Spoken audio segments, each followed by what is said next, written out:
Hai, kami dari kelompok 6, saya Dimas Bayu Sajiwo dan teman saya Harfiadin Mariri. Video ini dibuat untuk memenuhi tugas mata kuliah Meteorologi Maritim, Sekolah Tinggi Meteorologi, Klimatologi, dan Geofisika. Selamat menonton!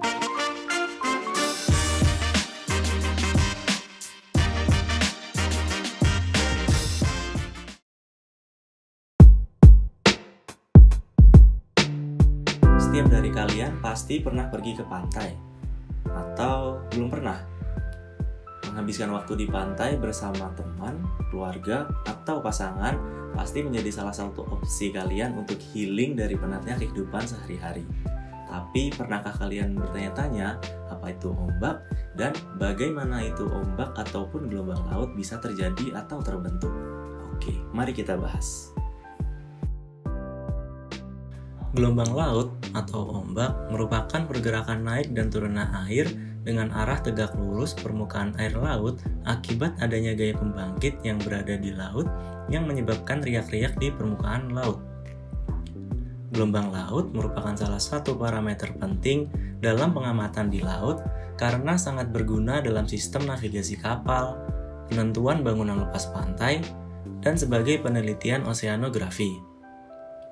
Gelombang pada umumnya bergerak dalam gerakan lingkaran yang mengecil seiring dengan kedalaman laut, sehingga kondisi pada dasar laut akan lebih tenang dibandingkan dengan permukaan laut.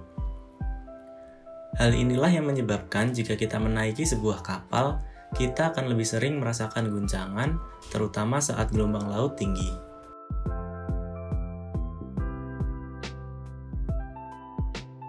Berdasarkan gaya pembangkitnya, gelombang laut dapat dibagi menjadi 3 jenis, yaitu gelombang angin atau wind wave, gelombang pasang surut atau tidal wave, dan yang kalian semua pasti tahu adalah tsunami.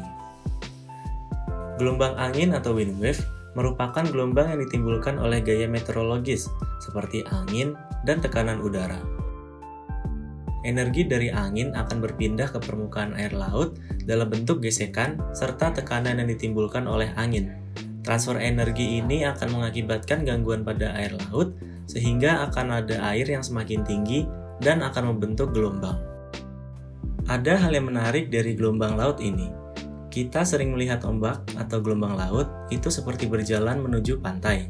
Namun, pada kenyataannya, sebenarnya air laut tidak berpindah tempat, melainkan gelombang yang berjalan melalui air laut. Dan air laut itu sendiri hanya bergerak naik dan turun mengikuti energi gelombang yang bergerak. Panjang gelombang wind wave berkisar antara 30 sampai 200 meter dengan periode 1 sampai 30 detik dengan kecepatan gelombang antara 15 sampai 115 km per jam. Jadi, angin dapat menyebabkan gelombang laut terbentuk melalui gesekan dan tekanan yang dihasilkannya. Selain karena angin, ada gaya lagi yang dapat menyebabkan munculnya gelombang laut. Gaya ini kita rasakan setiap hari, yaitu gaya gravitasi. Gelombang ini dikenal dengan nama tidal wave atau gelombang pasang surut. Gelombang ini sebenarnya adalah gelombang besar yang bergerak melintas di planet kita. Gaya gravitasi dari bulan memiliki pengaruh yang paling besar dalam bagaimana air laut bergerak. Bulan mengitari bumi dan air laut akan mengikuti gerakan bulan. Air laut akan naik di daerah yang paling dekat jaraknya dengan bulan dan surut pada daerah yang jaraknya jauh dari bulan. Pernahkah Anda melihat bulan purnama? Pada saat terjadi bulan purnama, bagian bumi yang menghadap bulan akan mengalami pasang naik tertinggi, sedangkan bagian bumi yang membelakangi bulan akan mengalami surut terdalam. Pasang naik terjadi karena adanya gaya gravitasi bulan lebih kuat daripada gravitasi bumi dalam menarik air laut. Lalu, kapan air laut akan surut? Air laut akan surut jika pada bumi tidak sedang terjadi bulan baru atau bulan purnama. Kondisi permukaan air laut yang surut ini dikenal dengan nama pasang perbani. Pada saat belahan bumi lain mengalami pasang naik, maka pada sebagian lainnya akan mengalami surut. Kemudian saat terjadi bulan separuh, kondisi air laut surut jauh lebih banyak. Hal ini terjadi karena bagian bumi yang surut berada tepat di tengah antara bagian yang mengalami bulan baru atau purnama.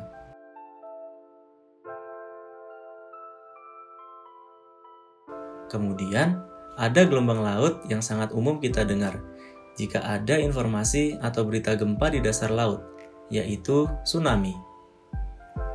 Pada kenyataannya, tsunami tidak hanya disebabkan oleh adanya gempa di dasar laut saja, namun adanya gangguan geologi lain seperti longsoran dari erupsi gunung meletus dapat menyebabkan tsunami.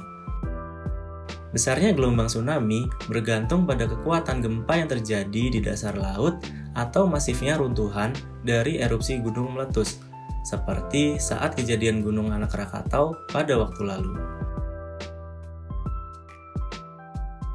Bila tsunami menjalar ke pantai, maka ia akan mengalami perubahan kecepatan, tinggi, dan arah. Suatu proses yang sangat kompleks meliputi shoaling, refraksi, difraksi, dan lain-lain. Refraksi adalah transformasi gelombang akibat adanya perubahan geometri di dasar laut. Di tempat di mana terjadi penyempitan, maka akan terjadi konsentrasi tinggi, sehingga tinggi gelombang laut di tempat itu akan membesar.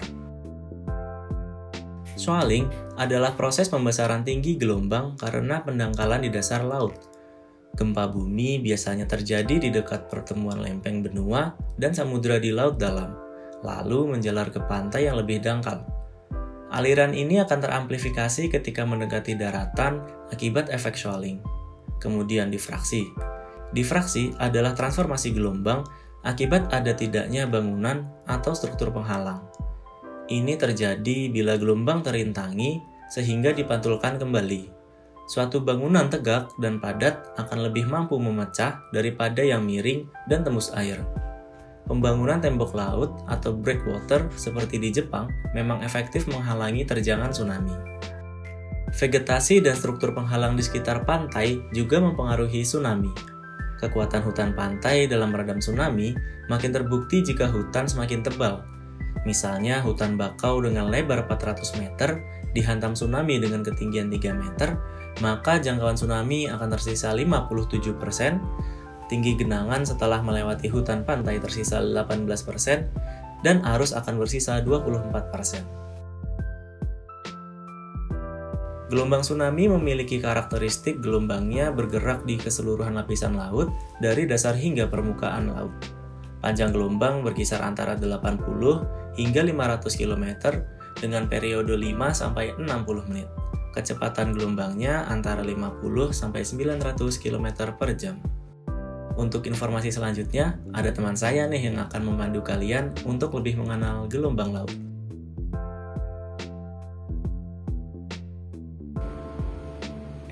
Hai, udah di sini nih. Berarti udah lihat yang sebelumnya. Udah paham?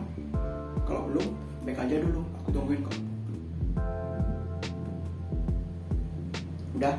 Kalau udah, hai, namaku Harfiadin Maririk. Di sini aku bakal ngelanjutin pemahaman tentang apa itu gelombang. Sebelumnya udah dijelasin pengertian tentang gelombang dan jenis-jenis gelombang.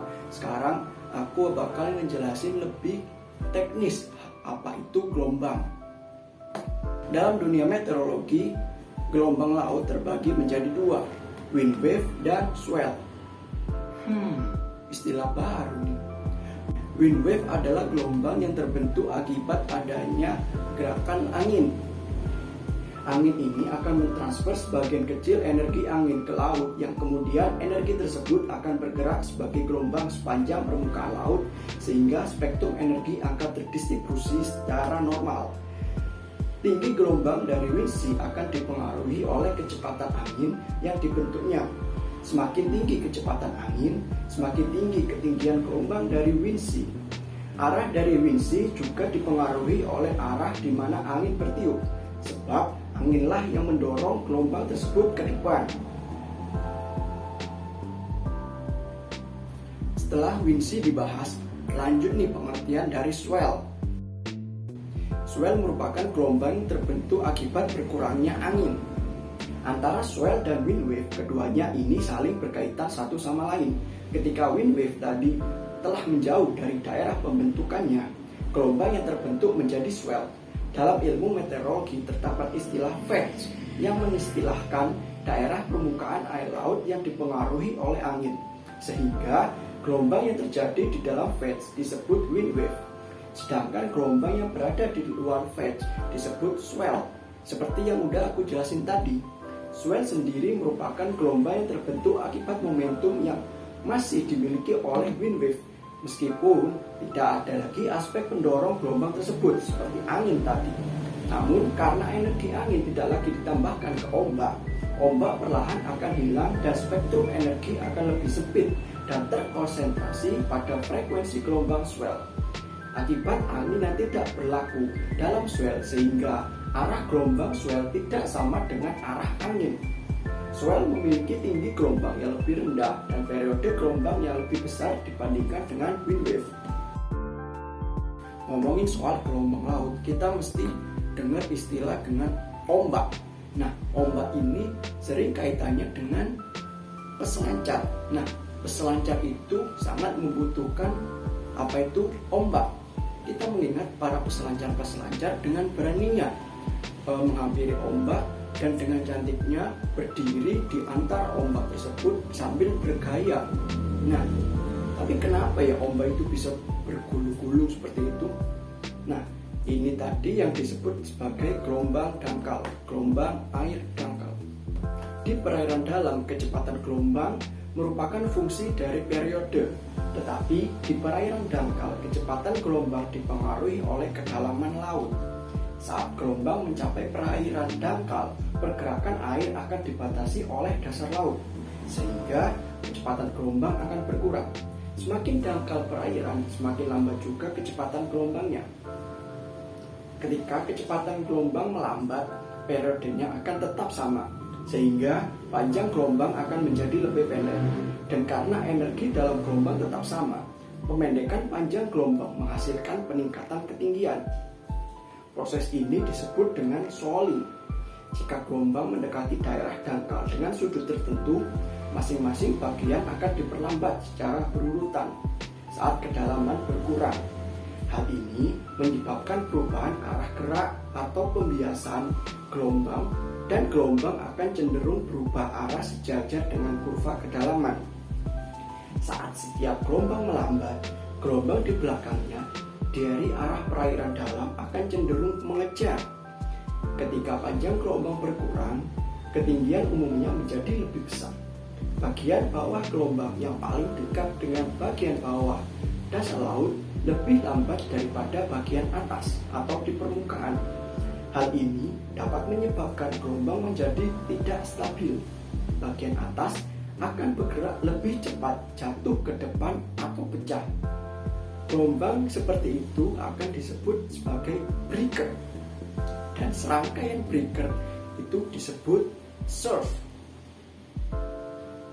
Kayak contohnya grup ombak yang dipakai oleh peselancar. Nah, itu yang namanya breaker.